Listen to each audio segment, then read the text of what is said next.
Stop drawing, start explaining. AI Line Studios generates cloud and system diagrams instantly. Clear, structured, production ready. Hello everyone, welcome to Technology Decoded with Gauri and आज हम बात करने वाले हैं multi reason architecture and disaster recovery in multi cloud. Okay, and बहुत simple language में समझेंगे कि जब आप एक एप्लीकेशन सिर्फ एक रीजन में रखते हो तो उस रीजन में क्या क्या प्रॉब्लम्स आ सकती है, फिर हम उसको कैसे रिकवर कर सकते हैं. एंड हम मल्टी रीजन सेटअप देखेंगे, हम बैकअप देखेंगे, हम डिजास्टर रिकवरी क्या होता है वो देखेंगे. ठीक है, तो जब आपका एप्लीकेशन डिप्लॉय होने के बाद एक रीजन में होता है और वो रीजन डाउन हो जाता है तो आप उसके बाद इस पैनिक सिचुएशन में क्या करते हो वो समझेंगे. सो with this, let me introduce myself as well. Hello everyone, I'm Gauri Yadav and I'm founder of Airline Studio and I'm a Google Cloud coach and a Docker captain. I have delivered more than 600 plus sessions across corporates like Microsoft, Google, and now I carry somewhere around 4.5 years of experience being a cloud architect and a multi-cloud specialist. That's why I decided to start with this series. Okay. And जब भी आप बात करते हो take के बारे में, cloud के बारे में, और वो जो आपके सर के पीछे एक ऐसे वर्ड आता है ना, घूमता हुआ कॉम्प्लेक्सिटी, उसी को मैं आपके दिमाग से निकालने के लिए यहाँ पर आई हूँ. ठीक है, so let me quickly set things up and let's get started with this session ASAP. I am welcoming all of you to check Technology Decoded with Gauri. I know it's a quite that name, but welcome. Okay. सो अब सबसे पहले हम क्या करने वाले हैं, देखो session का फ्लो ऐसा ही रहेगा, half Hindi half English, so it would be equivalent to English. Okay, अब सेशन में सबसे पहले हम ये देखेंगे कि सिंगल रीजन क्लाउड आर्किटेक्चर क्या होता है. सो कोई भी एक कंपनी जो है, अगर उन्होंने अपना पूरा का पूरा सिस्टम, फॉर एग्जाम्पल आज के डेमो के लिए आई हैव चूजन AWS, अगर AWS रखा है तो कैसे चीज़ें चलेंगी and then how things would work out. Then second thing we would be doing is second single region cloud failure. अब अगर उस रीजन में आपने रखा और आपका क्लाउड फेल हो गया तो what would be the next step? So वो देखेंगे. फिर मल्टी रीजन कैसे करोगे आप, वो देखेंगे as a solution to different things. फिर अगर आपका पूरा क्लाउड ही फेल हो गया तो how things would work out, will look at that. Then cloud migration आप अटेम्प्ट करने की कोशिश करोगे. अब ये सस्पेंस है, होगा कि नहीं होगा, that's a separate case, right. And then latency issues और कंप्लायंस इश्यूज जो होते हैं मोस्टली अगर आपका एक ही रीजन में होता है. फॉर एग्जांपल अगर आप इंडिया में हो और आपका सारा का सारा डेटा जो है वो यूजर डेटा अगर इंडिया में ही सेव हो रहा है, सो विल सी दैट, और आपके यूजर्स बाहर के भी है लाइक यूरोप वगैरह के भी है, आपका डेटा अगर इंडिया में ही सेव हो रहा है, so will look at that how things work around that. Then हम देखेंगे मल्टी क्लाउड आर्किटेक्चर जो कि हीरो कॉन्सेप्ट है जिसके बारे में हम प्रैक्टिकली बात करने वाले हैं. So let me remove this. इसके ऊपर हम एंड में आएंगे ताकि हम देख पाए कि हाँ हमने जो सारी चीज़ें सोची थी, बात करी थी, वो हम कर पाए या नहीं कर पाए अचीव. अब सबसे पहले ना हम इस आर्किटेक्चर पे ध्यान देंगे. ये एक कंपनी है, कोई भी कंपनी ले लो, जैसे फॉर एग्जाम्पल अभी के लिए I am taking my company, that is AI Line Studio ले लो. ठीक है, कि AI Line Studio ने करा है ये. कूल. सो सबसे पहले आप यहाँ पे देखो कि there is something called as AWS Cloud. अब ये AWS Cloud क्या है? सबसे पहले आपने AWS Cloud के ऊपर जो अकाउंट बनाया है that is your AWS Cloud. ठीक है, सिंपल लैंग्वेज में देखो कि ये जो आपका बिलिंग, ओनरशिप, बाउंड्री वगैरह जो होती है, मतलब जो भी रिसोर्सेज आप क्रिएट कर रहे हो, let it be EC2, S3, RDS, lambda, जो भी बना रहे हो आप, वो आप इस AWS अकाउंट के अंदर बनाओगे. ठीक है, अब सबसे पहले देखते हैं हम लोग हमारी आइडेंटिटी एंड ऑथेंटिकेशन. देखो आइडेंटिटी एंड ऑथेंटिकेशन में क्या है हमारे पास. सबसे पहले we have Amazon Incognito, sorry not incognito, Amazon Cognito, sorry for the slip of tongue. देखो अब सबसे पहले ये चीज यूजर्स के लिए होती है कि यूजर्स आएंगे तो where they would like sign up. ठीक है, तो जो भी नॉर्मल यूजर्स हैं, कस्टमर्स हैं, उनका ऑथेंटिकेशन इस सिस्टम पे होता है, that is your Amazon Cognito. ठीक है, The next thing you have is AWS IAM. AWS IAM मतलब क्या, इंटरनल परमिशंस के लिए, मतलब AWS के अंदर अगर कोई परमिशन सेट चल रही है इंटरनल सर्विसेज के कम्युनिकेशन के लिए, तो then you use AWS IAM कि कौन सा सर्विस क्या कर सकता है, ये IAM कंट्रोल करता है. So for example, there is a company called Quick Shop. Okay, I'm writing Quick Shop. मेरी हैंड राइटिंग थोड़ी माफ करना बस, ठीक है.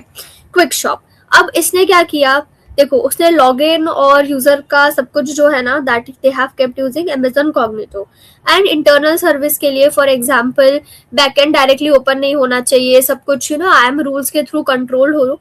इसके लिए what they have done is, उन लोगों ने इंटरनल सर्विसेज अपनी सारी AWS IAM के थ्रू मैनेज करी हुई है. सो आप EC2 पे रन कर रहे हो अपना बैकएंड, EC2 का आप RDS से एक्सेस कर रहे हो, तो क्या चाहिए होगा उसके लिए आप IAM लगाओगे और वो डिसाइड करेगा कि ये अलाउड है या नहीं. सो EC2 को S3 से इमेज लेनी है फॉर एग्जांपल, तो IAM चेक करेगा कि परमिशन है या नहीं है. मतलब ये बैकएंड के अंदर हर चीज IAM के थ्रू सिक्योर होती है, ठीक है. अब यहाँ पर मैं एक बार मेरा कलर चेंज करती हूँ because this is most important. आप ना यहाँ पे रीजन नोटिस करो, AP साउथ 1 रीजन. ये क्या है, बेसिकली ये AWS का मुंबई रीजन है, ठीक है. अब इस रीजन में क्या होता है, आपके सारे क्लाउड रिसोर्सेज फिजिकली किस लोकेशन पे होस्टेड है, मतलब आपके सारे के सारे EC2 के सर्वर्स जो हैं, डेटाबेस RDS, स्टोरेज S3, सब कुछ इंडिया में. स्पेसिफिकली अगर आप इस रीजन में कर रहे हो तो that means it is in Mumbai, ठीक है. That's it. अब आगे बात करेंगे.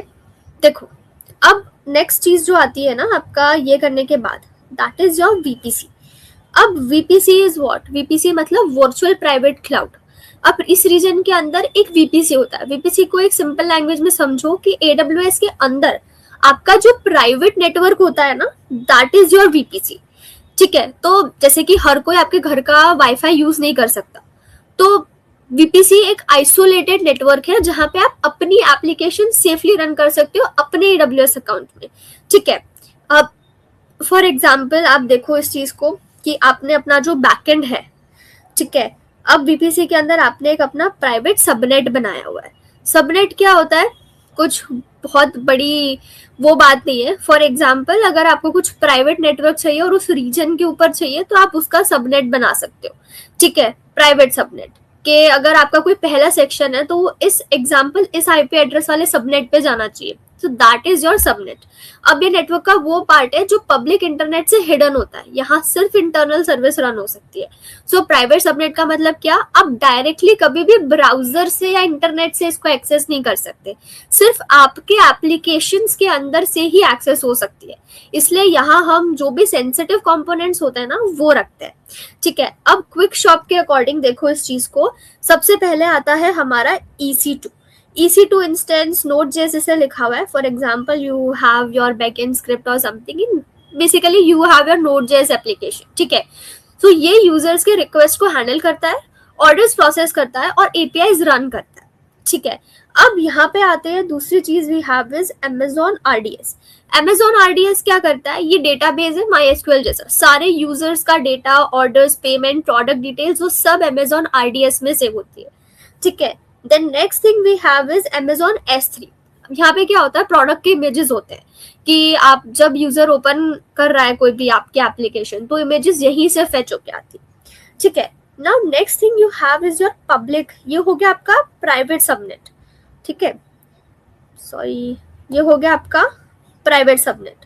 अभी तक हम बात कर रहे थे हमने बात कर लिया AWS अकाउंट देख लिया है, क्लाउड देख लिया है, अकाउंट देख लिया है, हमने आइडेंटिटी और ऑथेंटिकेशन देख लिया, हमने रीजन के बारे में बात कर ली, हमने VPC देख लिया और हमने प्राइवेट सबनेट देख लिया, ठीक है. अब हम बात कर रहे हैं एप्लीकेशन लोड बैलेंसर की.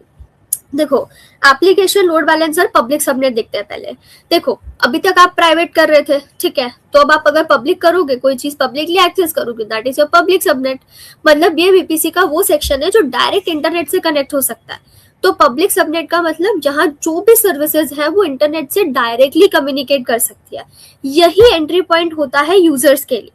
तो अब इसको क्विक शॉप के अकॉर्डिंग देखो कि जब कोई यूजर ऐप ओपन करता है तो वो डायरेक्टली तो बैकएंड पे नहीं जाता, सबसे पहले रिक्वेस्ट पब्लिक सबनेट में आती है.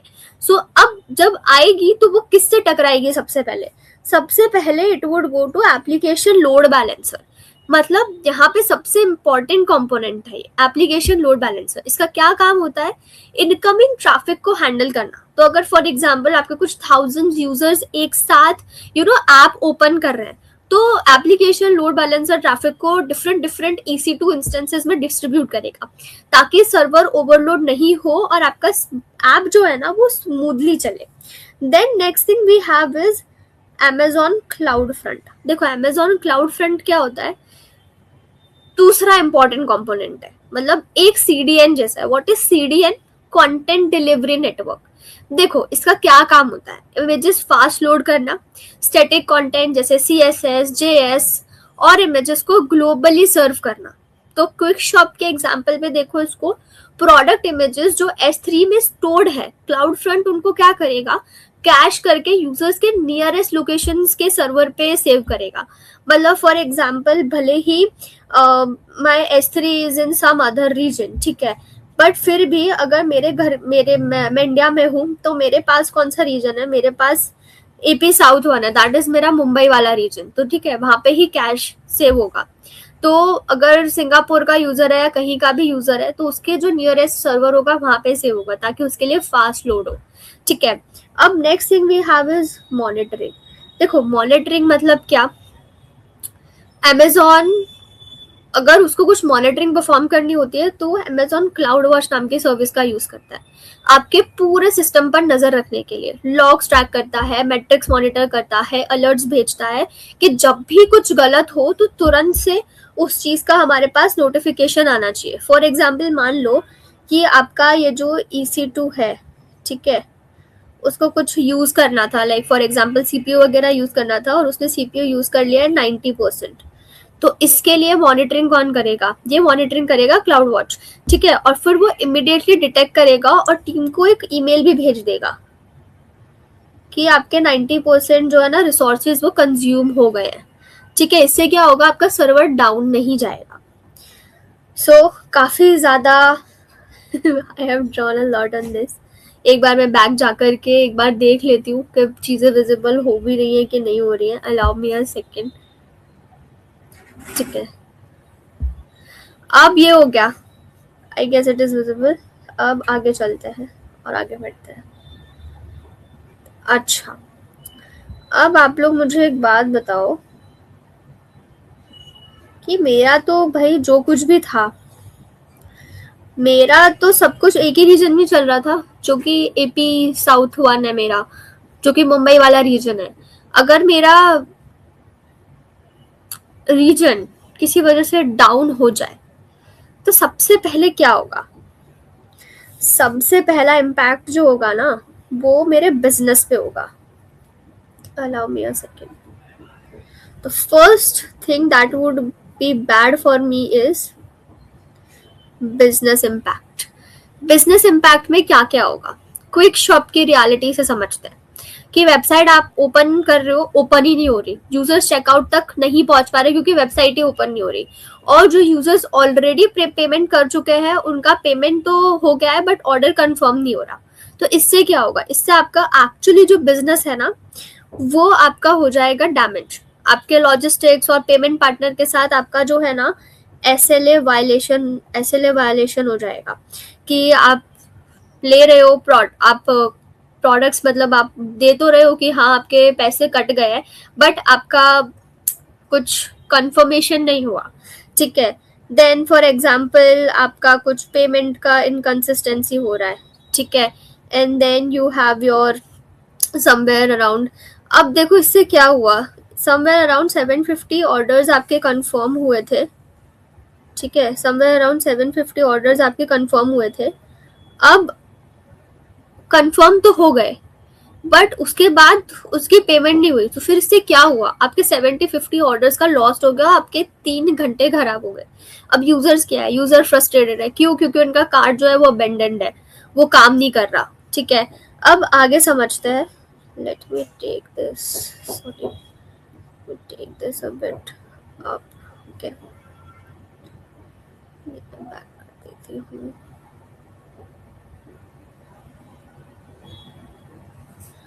ठीक है, अब जैसे फॉर एग्जांपल ये AWS वाला समझते हैं, एक सेकेंड. ठीक है, फिर से आपका AWS का क्लाउड अकाउंट है. ठीक है, आपने बनाया, आपने उसको मुंबई के रीजन में रखा हुआ है. ठीक है, अब अब मैं आपको ये बता रही हूँ, बिजनेस इम्पैक्ट तो आपने देख लिया, अब आप ये देखो कि क्लाउड में आपका क्या क्या नुकसान हुआ है। ठीक है, अब पूरी की पूरी एप्लीकेशन सिर्फ एक ही रीजन में डिप्लॉयड थी, तो आपका बैकएंड जो EC2 है अब वो नहीं चलेगा। क्यों? Because it is gone for. ठीक है, तो आपका बैकएंड गया। अब सेम वजह से क्या होगा, आपका RDS भी नहीं चलेगा। क्यों? क्योंकि एक ही रीजन में था, इट इज ऑल्सो गॉन। अब आपका S3 भी नहीं होगा, जो यूजर्स आएंगे वो आपके रजिस्टर भी नहीं कर पाएंगे, लॉग इन भी नहीं कर पाएंगे प्लेटफॉर्म पे। ठीक है, तो मतलब आपका बैकएंड गया, आपका डेटाबेस गया, आपके इमेजेस भी गए। ठीक है, तो अब VPC के अंदर ही क्विकशॉप का पूरा इंफ्रास्ट्रक्चर था, backend, server, database, internal services, सब कुछ। अब जब आप पब्लिक सबनेट ही एक्सेस नहीं कर पा रहे हो, तो आप ऑटो स्केल कैसे कर पाओगे? तो कुछ भी नहीं चल रहा। अब क्या होगा, फॉर अ मोमेंट आपकी जो सर्विस है ना, वो हो जाएगी UN इज योर अनअवेलेबल। ठीक है, क्योंकि आपका पूरा बैकएंड ही डाउन हो गया है। अब ये क्या है, एक पूरी की पूरी चेन की तरह फील हो रहा है कि जस्ट बिकॉज मेरा एक रीजन डाउन गया, एवरीथिंग स्टॉप्ड वर्किंग। अब ऐसा समझो कि जहां क्विकशॉप का पूरा डेटा स्टोर होता था, यूजर्स, ऑर्डर्स, पेमेंट्स, सब कुछ बंद हो गया यार, वो कुछ भी नहीं कर पाएगा। अब UI, अब एक बार इसको हटाते हैं। ठीक है, just allow me a second.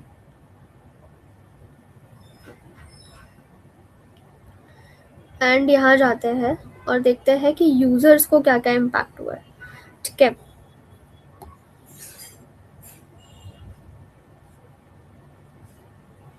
या allow me a second. तो देखो अब यूजर के लिए क्या क्या इशू आ रहा है। सबसे पहले उसको अपना जो डैशबोर्ड है, जहाँ पे उसको चीजें दिखती थी, ठीक है, सबसे पहले तो उसके लिए जो UI है ना, सबसे पहले UI वुड बी ब्रोकन, कुछ दिखेगा नहीं उसको, तो ब्रोकन UI। ठीक है, फिर अगर उसका कोई एडमिन कंसोल था, जैसे हम लोग AWS में जाते हैं तो हमें हमारे ऑर्डर्स लिस्ट वो वाला सेक्शन दिखता है, कुछ भी नहीं दिखेगा। ठीक है, फिर अगर वो कोई पेमेंट करना चाहता था, तो ऐसा भी हो सकता है कि या तो पेमेंट हो जाए, मतलब यूजर के पैसे कट गए और उसको कोई कॉन्फर्मेशन नहीं आई। ठीक है, कन्फर्मेशन नहीं मिला, तो यूजर का ट्रस्ट भी गया। अब इससे आप सोचो कि आपका कितना ज्यादा नुकसान हो रहा है। अब जो अलग अलग तरीके की आपको एरर्स मिलेंगी, आपको कुछ 5xx, for example some 500 error आपको मिल जाएगी, 502, 504, पेज लोड नहीं हो रहा होगा, आप कंप्लीटली ब्रोकन हो गया होगा। ठीक है, सो अब इससे यूजर को ज्यादा इम्पैक्ट होगा। ठीक है, अब मैं एक बार ना ये सब इरेज करती हूँ। ठीक है, खुद allow me a second. और मैं आगे बढ़ती हूँ, एक सेकंड।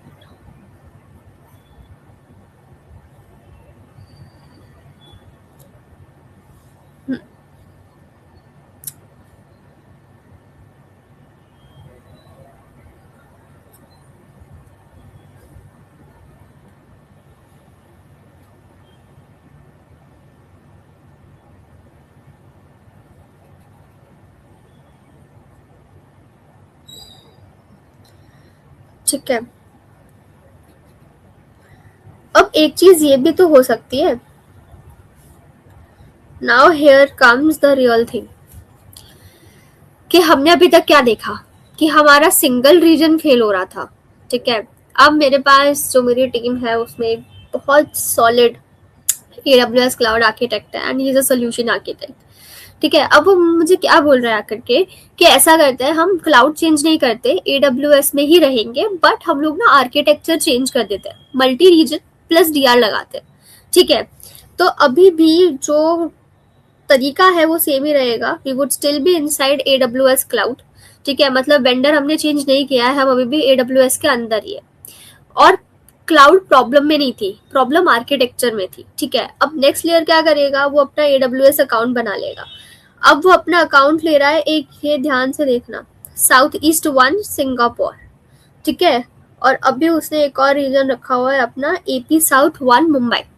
ठीक है, अब इससे क्या फायदा होगा ये समझते हैं। देखो सबसे पहले देखते हैं हम लोग प्राइमरी रीजन में क्या क्या चल रहा है, ठीक है। सबसे पहले everything is in Mumbai. Mumbai में एपी साउथ वन में ये हमारा मेन लाइव रीजन है, मतलब जो भी रियल यूजर्स आ रहे हैं इंडिया वाले मोस्टली, वो यूजर ट्रैफिक जो है वो यही मुंबई के रीजन पे जाएगा, और ये प्रोडक्शन सिस्टम है, ठीक है, फुल्ली लाइव। अब प्राइमरी रीजन के अंदर आता है एक main layer, that is your VPC public presentation layer, this one, ठीक है। अब इसके अंदर user request, application logic, data processing सब कुछ इसी में होगा। अब सबसे पहले आता है हमारा क्लाउड फ्रंट। क्लाउड फ्रंट मतलब क्या, सबसे पहले रिक्वेस्ट आती है क्लाउड फ्रंट पे, ये सीडीएन है, फास्टेस्ट डिलीवरी के लिए यूजर को नियरेस्ट लोकेशन से कंटेंट मिलता है।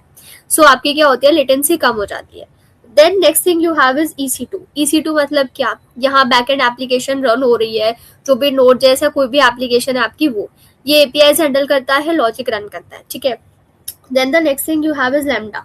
लैम्डा क्या करता है, देखो बैकग्राउंड टास्क हैंडल करता है, जैसे इमेज प्रोसेसिंग, ईमेल सेंड करना, कुछ आपके जॉब्स चल रहे हैं वो, मतलब जो काम तुरंत यूजर को प्रैक्टिकली हमें नहीं दिखाना चाहिए।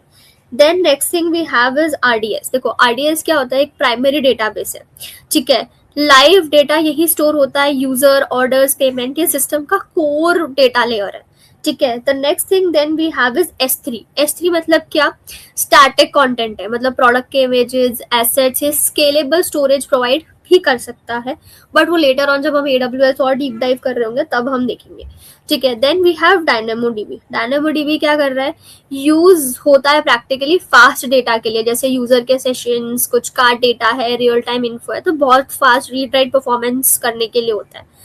देन अब हम लोग आएंगे, मैं कलर चेंज कर लेती हूँ, और लेट मी टेक कलर, कौन सा कलर नहीं है इसमें, पर्पल नहीं, पर्पल तो है आंखों के आगे ही था, ये ले लेते हैं ग्रीन, ठीक है। अब हम लोग आ गए हैं पैसिव DR लेयर पर। देखो मैं एक बहुत आसान सा शब्द समझाती हूँ, DR मतलब डेटा रिकवरी। अगर बाय चांस आपका जो मेन रीजन है, अगर उसके अंदर कुछ हो जाता है और आपकी एप्लीकेशन डाउन जाती है, तो अगर आपकी एप्लीकेशन फिर से अप आती है, तो डेटा जो आपका डाउन था वो रिकवर हुआ और नए सिरे से फिर से चलने लग गया, फिर से अप हो गया, तो हम उसको डेटा रिकवरी कहते हैं। कुछ बहुत ज्यादा फूक नहीं होता, सिर्फ शब्द बड़े होते हैं, अगर आप उनका अंतर और उनका मतलब समझोगे तो बहुत छोटी सी बात निकलती है, ठीक है। अब VPC पैसिव DR लेयर है हमारा, ठीक है। DR मतलब डेटा रिकवरी रीजन, हम लोगों ने सिंगापुर वाला रखा है, मतलब ये एक बैकअप रीजन है, अगर मुंबई फेल हो गया तो सिस्टम यही शिफ्ट हो सकता है। मतलब देखो क्विक शॉप के अकॉर्डिंग समझो, मुंबई आपका प्राइमरी ट्रैफिक है, सिंगापुर आपका बैकअप है, ठीक है। अब सिस्टम यहाँ रेडी है बट एक्टिवली यूजर्स को सर्व नहीं कर रहा, मतलब सर्वर कॉन्फ़िगरेशन हो चुका है, डेटाबेस सेटअप है, स्टोरेज अवेलेबल है, बट अभी कोई लाइव ट्रैफिक यहाँ आ नहीं रहा। क्यों, ये कब चलता है और ये क्यों चलना चाहिए, ताकि जब फेलियर हो सिस्टम को इंस्टेंटली यहाँ शिफ्ट कर सको विदाउट स्टार्टिंग फ्रॉम स्क्रैच। अब देखो यहाँ पे डेटा एप्लीकेशन लिखा है, ठीक है। डेटा एप्लीकेशन क्यों हो रहा है वो समझते हैं सबसे पहले, ठीक है। डेटा एप्लीकेशन मतलब ये इंश्योर करता है कि मुंबई फेल हो जाए तभी सिंगापुर के पास लेटेस्ट डेटा अवेलेबल हो, ठीक है। अब सबसे पहले आप देख रहे होंगे यहाँ पे S3 में आपका क्रॉस रीजन करके रेप्लिकेशन हो रहा है फ्रॉम हियर। ये क्या है, इसका मतलब ये है मुंबई से सिंगापुर में डेटा ऑटोमेटिकली कॉपी होता रहे।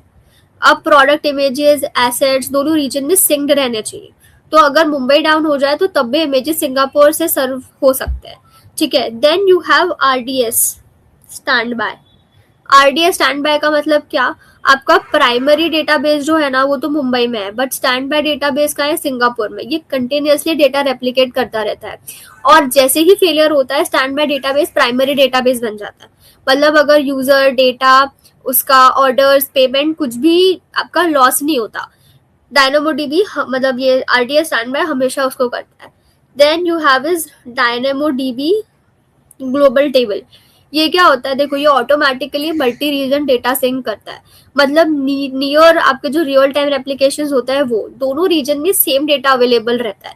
Card data, session, real time info, Mumbai और सिंगापुर दोनों जगह सिंक होता है।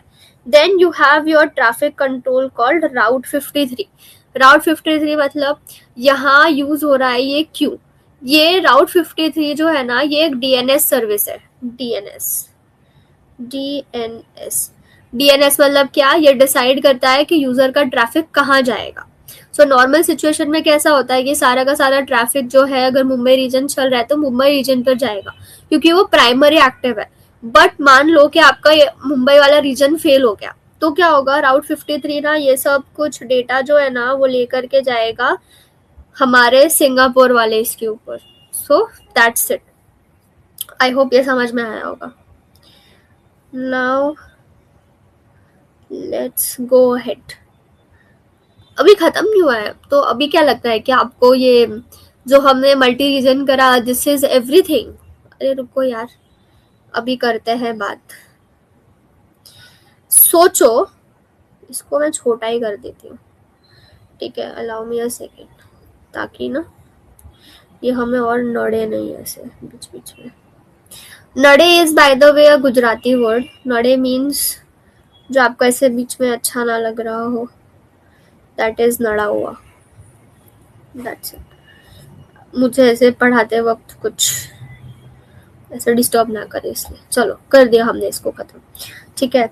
अब मुझे एक सेकेंड दो, मैं इसको छोटा करती हूँ, ठीक है, और यहीं पे लिखती हूँ आप लोगों के सामने, ठीक है। इसको भी इरेज मार देती हूँ, इसको भी, ठीक है।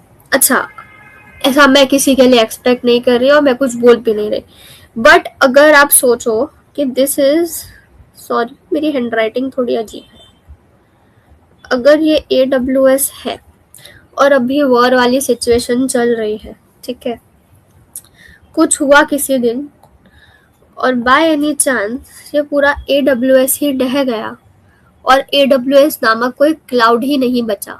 आई am not again jinxing something, but अगर ये बचा ही नहीं तो फिर आपका जो एप्लीकेशन है जो AWS के ऊपर चल रहा है तो आपकी तो एप्लीकेशन भी नहीं बचेगी।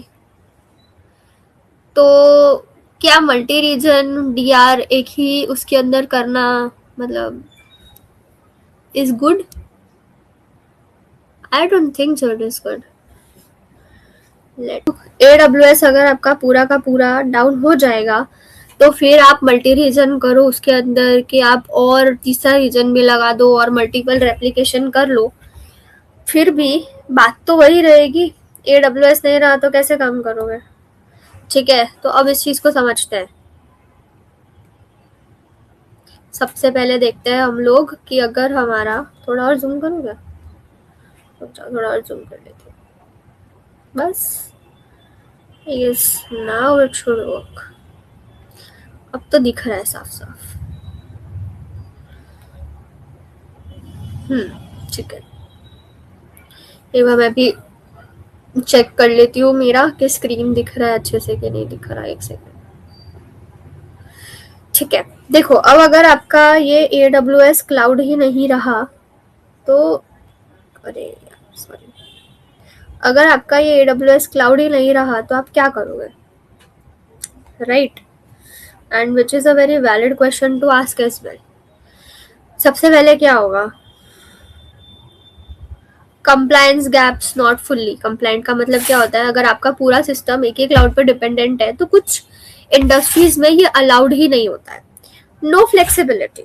नो फ्लेक्सिबिलिटी का मतलब क्या होता है, देखो आप कंप्लीटली लॉक्ड हो एक ही वेंडर में तो आपके प्रैक्टिकली यहाँ पे जो लिखा हुआ है लोकल रीजन्स मिसिंग, मतलब हर कंट्री में AWS रीजन में ये होता है तो कंप्लायंस और लेटेंसी जो है ना वो दोनों इश्यूज आते हैं।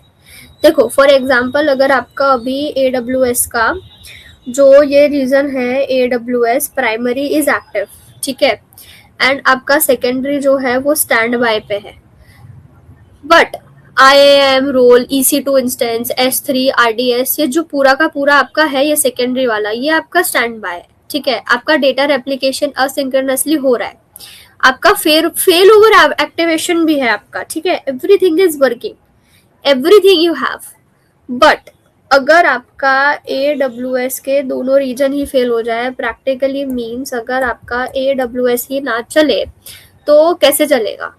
सो व्हाट एग्जैक्टली ब्रेक क्या होगा यहाँ पे, आपका सबसे पहले तो EC2 चलना बंद होगा, फिर आपका RDS चलना बंद होगा, फिर आपका S3 स्टोरेज चलना बंद होगा।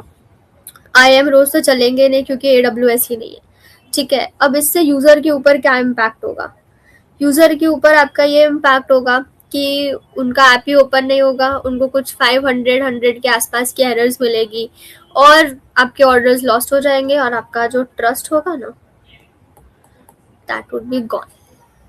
ठीक है, so this all would happen अगर आपका AWS डाउन हो जाता है। बट मेरा एक बहुत अच्छा ज्ञानी दोस्त है ना, जो बहुत अच्छा दोस्त है मेरा, and he is also working cloud in GCP। सो वो मेरे लिए क्या, मेरे साथ काम कर रहा है अभी। ठीक है, और उसका कहना ऐसा है कि अगर AWS डाउन हो जाता है तो क्या प्रॉब्लम है, अपन ऐसा करते हैं ना, अभी फटाफट से तुरंत से इसको GCP पे शिफ्ट कर देते हैं। बहुत इजी लग रहा है क्योंकि मैंने बहुत सारे लोगों को ये बोलना है कि व्हाट इज क्लाउड, वन और दी अदर, सारे क्लाउड तो एक जैसे ही है, ऐसी कोई इशू नहीं होती है इतनी ज्यादा, हमारा हाथ बैठा हुआ है, किसी भी एक क्लाउड पे काम कर लो and then you are good to go. So यही सेम थिंकिंग के साथ मेरा दोस्त आया और उसने मुझे कहा कि ऐसा करता है, फटाफट है ना इसको गूगल क्लाउड पे शिफ्ट कर देता है। मैं भी काफी खुश हो गई थी कि वी कैन फटाफट do all these kind of stuff. ठीक है, अभी मेरा करंट सिस्टम क्या है, AWS क्लाउड है, उसको लेके कहाँ जाना है, गूगल क्लाउड पे लेके जाना है। ठीक है, सबसे पहले तो I have a no SQL database layer, मतलब आई हैव Amazon DynamoDB। उस पे क्या होता है, उस पे ना जैसे डेटा सेव होता है ना, इट इज माई प्राइमरी की एंड सॉर्ट की के मेथड में होता है। DynamoDB streams, conditional rights, TTL और ग्लोबल टेबल्स के फॉर्मेट में वर्क करता है। ये सिर्फ डेटाबेस नहीं है, ये आपका लॉजिक का भी पार्ट है। ठीक है, so that's how our DynamoDB works in our AWS। ठीक है, इसके बाद आता है हमारा आइडेंटिटी एंड सिक्योरिटी लेयर। मेरे पास AWS का IAM है, 80+ IAM रोल्स है मेरे पास। ठीक है, इनलाइन एंड मैनेज पॉलिसी है, कई सारे रिसोर्स बेस्ड पॉलिसी है, हर जगह पे मैंने टाइटली IAM से कनेक्ट किया हुआ है हर सिस्टम को इन माय AWS। ठीक है, अब थर्ड लेयर मेरे पास जो है ना, इससे आगे मेरी जो कंप्यूट की लेयर है उस पर मेरे पास AWS लैम्डा चल रहा है। वो मेरा क्या क्या सेव करता है, checkout workflow, order confirmation, invoice generation, सारी चीजें, जितना भी इवेंट ड्रिवन ट्रिगर्स है, जितनी भी इवेंट ड्रिवर सिस्टम है, वो मेरा पूरा का पूरा AWS लैम्डा पे चल रहा है।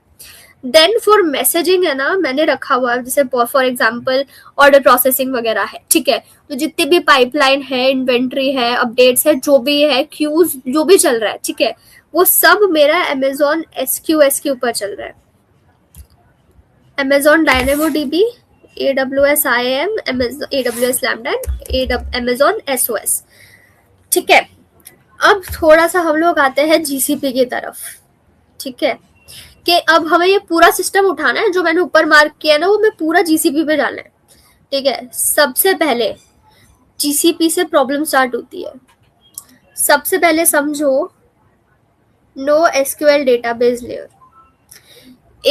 GCP के पास फायरस्टोर और बिग टेबल है, मतलब आपका जो यहाँ पे एप्लीकेशन का स्कीमा है ना, वो आपके कंपैटिबल ही नहीं है आपके GCP पे ट्रांसफर होने के लिए। DynamoDB का डिजाइन ही कंप्लीटली डिफरेंट है, मतलब मैं यहाँ पे RW लिखती हूँ, मतलब हमें ये रीराइट करना पड़ेगा। Then next layer we have is serverless compute layer, मतलब यहाँ पे क्लाउड फंक्शंस और क्लाउड रन चल रहे हैं। इसका प्रॉब्लम क्या है, पूरा का पूरा execution model and event handling model is different for this, it is different from lambda, it is very different. इसको भी आपको पूरा का पूरा रीराइट करना पड़ेगा। ठीक है, now the next layer we have is messaging layer. Messaging layer क्या है, पब सब, मतलब आपके जितने भी सिमेंटिक्स डिफरेंट, फीफो आपका एग्जैक्टली सेम नहीं होता, क्यू बिहेवियर डिफरेंट होता है, मतलब आपको तो ये भी रीराइट करना पड़ेगा। ठीक है, अब आपका IAM तो सब में सेम होता है ना, ऐसा नहीं होता। Google IAM is completely different permission structure होता है, रोल्स की मैपिंग पॉसिबल ही नहीं है डायरेक्टली। क्यों, क्योंकि हर किसी क्लाउड का अलग अलग मैपिंग सिस्टम होता है, नाम लिखने का तरीका होता है, पॉलिसीज बनाने का भी तरीका अलग होता है। सो फिर अब मेरे दोस्त की बात तो गलत हो गई। इसका मतलब होता है, इस डायग्राम से मैं ये समझाना चाहती हूँ, इनकम्पैटिबिलिटी है, अगर आप ये सोच रहे हो कि आप एक ही क्लाउड पे हैं एंड वो डाउन जाएगा, तो we have this line called we will cross the bridge when bridge would be there. It doesn't work that way. You should be prepared for things, right? तो आपका डेटाबेस मिसमैच होगा, compute mismatch होगा, messaging mismatch होगा, IM mismatch होगा, मतलब पूरा का पूरा सिस्टम ही आपका पोर्टेबल नहीं है, तो आप कैसे चीजों को चलाओगे? सो this is also one of the problems I am discussing right now. ठीक है, अब आगे जाते हैं और नेक्स्ट चीज देखते हैं. इसको हटा रही हूँ मैं. ठीक है, I hope it is quite visible. ठीक है, देखो अब एक चीज और होती है. अभी तक हमने क्या देखा था? अभी हम देख रहे थे कि आपका प्रोडक्शन में कैसे चीजें खराब हो जाती हैं, आपका पूरा सर्वर चला जाता है, आपका पूरा अकाउंट चला जाता है. अब हम देखेंगे एक नॉर्मल इशू जो हर स्टार्टअप और हर कंपनी कहीं ना कहीं फेस करती है. इस इशू का नाम है, this is for latency. This is latency issue. Latency issue में क्या होता है? देखो, सबसे पहले you have your global users. ठीक है, सबसे पहले you have your global users. ठीक है, इसका चेंज कर रही हूँ मैं कलर, अब ब्लैक कर रही हूँ. ठीक है, अब सिंगापुर के यूजर्स हैं आपके पास, आपके यूरोप के यूजर्स हैं, आपके यूएई के यूजर्स हैं. ठीक है, अब आपको ऑलरेडी एक इशू नजर आ रहा होगा यहाँ पे, that is your 350 to 500 milliseconds का आपको वो दिख रहा है, टाइम आउट एरर. तो यूजर रिक्वेस्ट भेजता है बट बैकएंड टाइम पे रिस्पॉन्ड नहीं करता. तो क्या होता है, आपका जो रिक्वेस्ट टाइम आउट हो जाता है, जैसे कि आपका 4504 गेटवे वाली आपकी एरर आने लगती है. क्या? गेटवे टाइम आउट की. ठीक है, सो जब रिस्पॉन्स स्लो हो जाता है तो क्या होता है, ब्राउजर रीट्राई करता है, मोबाइल ऐप रीट्राई करता है, और सडनली ना आपका ट्रैफिक डबल ट्रिपल हो जाता है, तो सिस्टम और स्लो हो जाता है. ठीक है, the next thing we have is network path. Network path क्या होता है? देखो, आपका डीएनएस रिजोल्यूशन. फॉर एग्जाम्पल, आपने कभी डीएनएस स्लो रिजॉल्व होता है या रॉन्ग राउट मिलता है तो एक्स्ट्रा डिले ऐड हो जाता है. ठीक है, next thing we have is this ISP under sea cables. For example, आपका डेटा पैकेट जो है वो ड्रॉप हो जाता है, रिक्वेस्ट रीट्राई होती है, तो रिजल्ट क्या होता है, आपको स्लो और इनकंसिस्टेंट एक्सपीरियंस होता है. The next thing we have over here is AWS का मुंबई वाला रीजन. ठीक है, अब फॉर एग्जाम्पल आप API गेटवे के आए through of course throttling. Okay, तो अब क्या होगा, अगर ज्यादा रिक्वेस्ट आ गई तो आपको 4 to 9 वाली एरर आ जाएगी. What is a 4 to 9 error? 4 to 9 error is too many errors. ठीक है, अब आपका for example you have your AWS lambda. ठीक है, तो आपका एप्लीकेशन लॉजिक है, आप ऑलरेडी कोल्ड स्टार्ट डिलेड हो. ठीक है, प्लस आपकी रिक्वेस्ट जो है ना वो क्यू में वेट कर रही है, so slow and unpredictable response time हो जाएगा आपका. ठीक है, then the next error you have is DynamoDB throttling. This one, ये क्या है, आपका रीड राइट की कैपेसिटी आपकी एक्सीड हो गई है, मतलब प्रोविजन थ्रूपुट एक्सीड एक्सेप्शन होती है आपकी, डेटा फेच स्लो या फेल हो जाता है, तो that would happen over here. Then you have S3 product images, मतलब क्रॉस रीजन फेच स्लो या permission issue, broken images, access denied error, ऐसी सारी एरर्स आने लग जाएंगी. Error number 9 we have is CloudFront का कैश प्रॉब्लम्स. कैश प्रॉब्लम क्या होता है? देखो, अगर आपका कैश मिस हुआ मुंबई फैच से, तो क्या होगा, आपके एरर स्टेबल कैश सर्व होना बंद हो जाएगा, ओरिजिन अनरीचेबल हो जाएगा, मतलब अगेन 502 504, आपका हाई TTL हो जाएगा, आउटडेटेड डेटा रहेगा, ये सारी चीज होंगी. And then error 10 would be your EC2 resource exhaustion, मतलब आपका CPU जो है ना वो आपका 100% यूज हो जाएगा. ठीक है, तो रिजल्ट क्या होगा, आपके रिक्वेस्ट ड्रॉप हो जाएंगे. ठीक है, तो आपकी पेमेंट API कॉल गया, DB अपडेट फेल हो गया, तो आपका इनकंसिस्टेंट स्टेट रहेगा, आपकी रिक्वेस्ट डुप्लीकेट हो जाएंगी, मतलब same order multiple times create हो जाएगा, डुप्लीकेट पेमेंट्स हो जाएंगे, ये भी हो सकता है, आपका इवेंट डिले भी हो सकता है, आपका यूजर एक्सपीरियंस भी खराब हो सकता है. तो एक प्रॉब्लम का कैटेगरी ना आपका लेटेंसी भी होता है, कि अगर आपका मेन रीजन जो है, अगर वो जो यूजर्स जहाँ से ट्राई कर रहे हैं उससे काफी दूर है, तो आपको ये जितनी भी प्रॉब्लम्स यहाँ मैंने बताई है ये आपको हो सकती है. This is the issue. ठीक है, अब आगे बढ़ते हैं. Allow me a second.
Sorry, मेरी ना एक इमेज डालनी रह गई थी, तो मैं बस वो इमेज ऐड कर रही थी quickly. So I have done it. Now I am showing my screen again.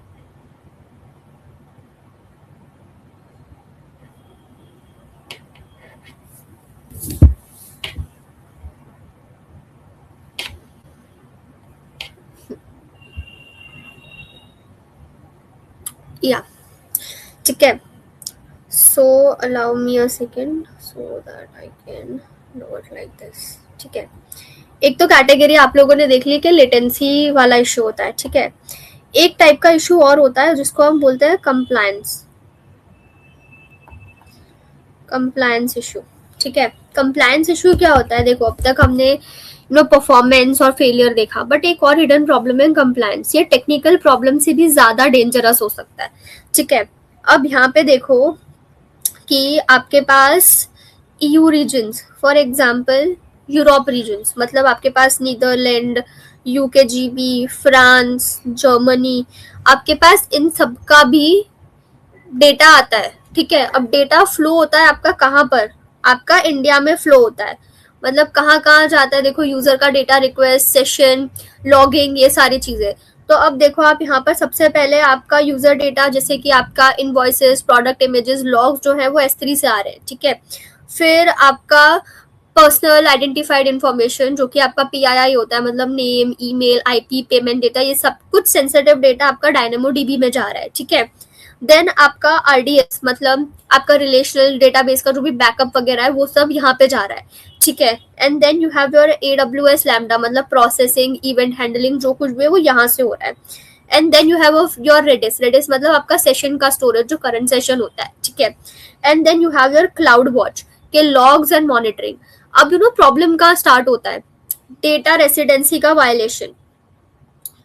Data residency violation मतलब क्या होता है, आप समझ रहे हो? वायलेशन जब डेटा लीव कर रहा है EU की boundary.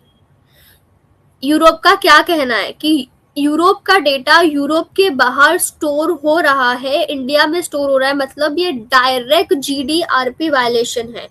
Yes, they have their own certificate called GDRP. इसलिए आपने देखा होगा जितनी भी बड़ी बड़ी कंपनीज है उनके वेबसाइट के ऊपर लिखा आता है वी आर GDRP सर्टिफाइड. ठीक है, वी आर ISO तो खैर something else, but in the same category. ठीक है, तो वायलेशन क्या होता है? डेटा अगर EU की बाउंड्री छोड़ रहा है तो वायलेशन ऑफ डेटा हो गया आपका. अब डेटा फिजिकली EU से बाहर चला गया. अब राइट क्या हो सकता है इसके अंदर? ये भी तो हो सकता है कि आपका डेटा स्प्रेड हो जाए across services and no centralized deletion workflow is there. मतलब उसने बोला कि डिलीट माय डेटा एंड आप कंप्लीट डिलीट ही नहीं कर पा रहे हो. मतलब क्या है इस चीज का? इस चीज का मतलब ये है कि आपके पास स्टैंडर्ड कंट्रैक्चुअल क्लॉजेस नहीं है. मतलब लीगल अग्रीमेंट ही नहीं है डेटा ट्रांसफर के लिए। क्रॉस बॉर्डर ट्रांसफर इश्यूज है, मतलब no SCC, no user consent, no compliant transfer mechanism, मतलब इलीगल डेटा मूवमेंट हो रहा है। ठीक है। ऑडिटिंग एंड मॉनिटरिंग गैप्स, इसका क्या होता है कि लॉग्स आपके सिर्फ इंडिया में है, मतलब आपका इंक्रिप्शन विजिबल ही नहीं है, रिपोर्टिंग विजिबल ही नहीं है, आप प्रूव ही नहीं कर पाओगे कि डेटा सिक्योर है। आपको लीगल रिस्क हो जाएंगे, मतलब जैसे कि आपका कंप्लायंस फेलियर हो जाएगा, ठीक है, मिसिंग ऑडिट ट्रेल, ये सारी चीजें। तो अब इससे आपका लीगल एंड बिजनेस इम्पैक्ट क्या होगा, देखो ईयू आपको क्या कर सकता है, it can give you 20 million Euros का वो आपको फाइन लगा सकता है। ईयू एक्सेस करता है रेस्ट्रिक्शन, पेमेंट प्रोसेसिंग बैन कर सकता है, आपका बिजनेस पूरा ईयू में बंद हो सकता है। So this is also one kind of issues we face, compliance issues, जब हम सिंगल रीजन में डेटा डाल रहे होते हैं तो। ठीक है। अब इतना सारा हमने किया, मल्टी रीजन सेटअप करने के लिए किया। अब देखते हैं कि चीजें कैसे मैनेज हो सकती है अगर मेरे पास मल्टी क्लाउड है तो। समझो इस बात को कि how it would be done. ठीक है। अब सबसे पहले लेट मी स्टार्ट, एक सेकेंड में इसको पूरा ही इधर ले लेती हूँ ताकि देयर आर नो डिस्ट्रैक्शंस। ठीक है। देखो सबसे पहले you got global users. Global users मतलब क्या, आपका इंडिया, आपका यूरोप, आपका साउथ एशिया, कहीं से भी आपका डेटा आ रहा है, चल रहा है। ठीक है। आपका है global traffic management. Global traffic management मतलब क्या, आपका जो सिस्टम का ब्रेन है वो डिसाइड करता है कि आपको राउट कहाँ करना है, AWS पे, GCP पे या अजोर पे। ठीक है। अब फॉर एग्जाम्पल आपका इंडिया का ट्रैफिक आ रहा है, ठीक है, तो वो कहाँ चला जाएगा, आपका इंडिया का ट्रैफिक जो है वो पूरा का पूरा मुंबई में चला जाएगा। सॉरी मेरा टैबलेट नीचे गिर गया, सो दैट्स व्हाई। कहाँ चला जाएगा, पूरा का पूरा इंडिया पे चला जाएगा। फिर क्या होगा, आपका AWS लैम्डा आपका रिक्वेस्ट प्रोसेस करेगा, बिजनेस लॉजिक हैंडल करेगा एंड आपकी चीजें चलने लगेंगी। ठीक है। अगर आपका यूजर यहाँ का है, AWS lambda everything would handle and आपका सब कुछ चलने लगेगा और आप रीड राइट कर पाओगे, फास्ट स्केलेबल कर पाओगे। ठीक है। अब सेम वे अगर आपका सिंगापुर का अगर ट्रैफिक आता है, for example south East Asia का जहाँ से, ठीक है, तो आप क्या कर सकते हो, you can simply take it to Google Cloud. Why, it can handle, क्या कर सकता है, users in South East Asia. आपका क्लाउड रन क्या कर सकता है, यहाँ पर आपका कंटेनर बेस्ड कंप्यूट रन कर सकता है, फास्ट स्केलिंग कर सकता है। फायरस्टोर और क्लाउड एसक्यूएल आपका नो एसक्यूएल जो भी रीजनल स्टोरेज है वो मेंशन मतलब मेंटेन कर सकते हैं। अब अगर आपका यूरोप का डेटा आ रहा है and users are in Europe, तो आप क्या कर सकते हो, आप अजोर फंक्शंस रन कर सकते हो। ठीक है। एंड अजोर कॉस्मोस DB में चीजें चला सकते हो। Why, because Azure Cosmos DB is distributed database, low latency for EU users. तो आपका ट्रैफिक फ्लो कैसे होगा, ग्लोबल ट्रैफिक आ रहा है तो इंडिया यूजर्स AWS पे चले जाएंगे, साउथ ईस्ट एशिया के आपके GCP पे चले जाएंगे और यूरोप के आपके अजोर पे चले जाएंगे। अब मान लो, just say let me remove this, I don't want any of it PLE। ठीक है। तो आप मान लो कि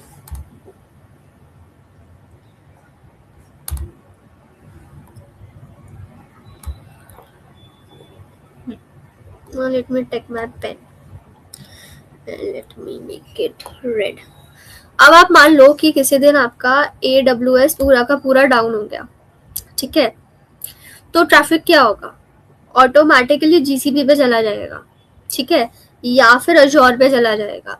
अब सेम में अगर किसी दिन आपका GCP डाउन हो गया ना, तो AWS और अजोर पे चला जाएगा, और किसी दिन अजोर डाउन हो गया तो AWS और GCP पे चला जाएगा। सो इससे क्या होगा, अब आपकी डिपेंडेंसी एक क्लाउड पे नहीं है, हर रीजन का अपना एक क्लाउड है। वेंडर लेवल आपका फेलियर इम्पैक्ट एलिमिनेट हो गया।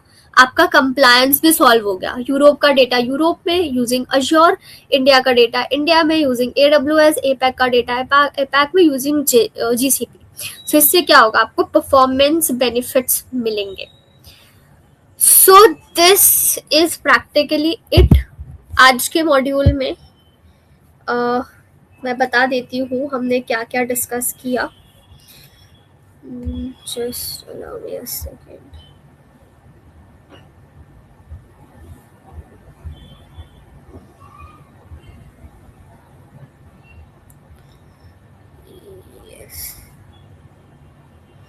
सो yes, we discuss this in 1 hour। हमने क्या क्या डिस्कस किया, हमने समझा कि अगर सिंगल रीजन होगा तो क्या क्या पॉसिबिलिटी है, दिस इज डन। अगर आपका सिंगल रीजन का क्लाउड फेलियर हो जाता है तो क्या क्या होगा, देन मल्टी रीजन क्लाउड जो कि आपने AWS में DR किया था वो फेल हुआ था, क्या करोगे। फिर अगर आपका पूरा का पूरा AWS ही डाउन हो जाता है and you try to attempt to shift on the spot on GCP, ये समस्या आपने कैसे सॉल्व करी, आपने समस्या देखी, ठीक है। फिर आप देखोगे कि क्लाउड की लेटेंसी का रियल वर्ल्ड एरर्स का क्या इशू होता है। देन वी सॉ कि EU का डेटा फॉर एग्जांपल EU में ही रहना चाहिए, इस कंप्लायंस इशू के बारे में हम बात ही नहीं करते। Then we saw that multi cloud architecture कैसे इन सारे इश्यूज को सॉल्व कर सकता है। That's it. तो ये था आज का मॉड्यूल नंबर 1। अब ऐसे ही 6 और मॉड्यूल्स हैं जिसमें हम प्रोजेक्ट्स भी करेंगे, ठीक है। So now let me quickly stop my screen share and come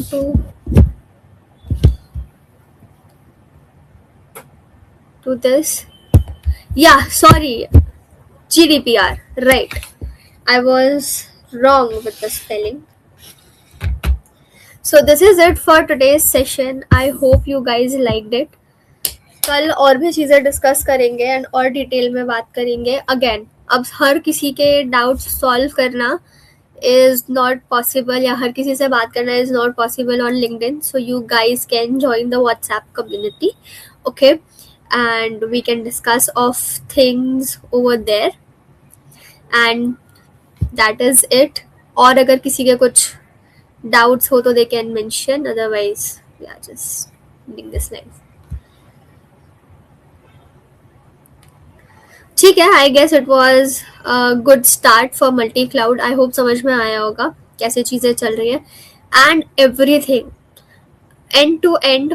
first of all this series is powered by AI Land Studio and ये जितने भी आपने डायग्राम्स देखे ये मैंने AI Land Studio का यूज़ करके बनाए थे and it got generated for me in just 15 to 20 seconds. I can animate those as well. That's it. ठीक है, then talk to you guys tomorrow. Bye bye, have a nice day.